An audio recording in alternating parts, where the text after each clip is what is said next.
To my fellow Filipinos, ang aking mga minamahal na kababayan, batid ko na hindi madali ang ating pinagdaraanan sa nakaraang higit na 2 taon.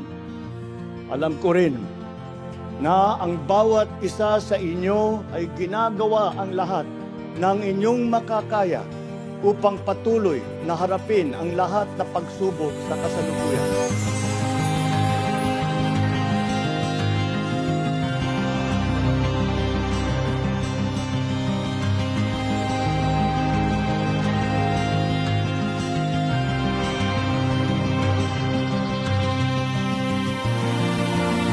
We will endure.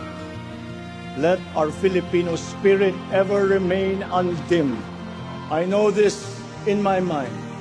I know it in my heart. I know it in my very soul. The state of the nation is sound.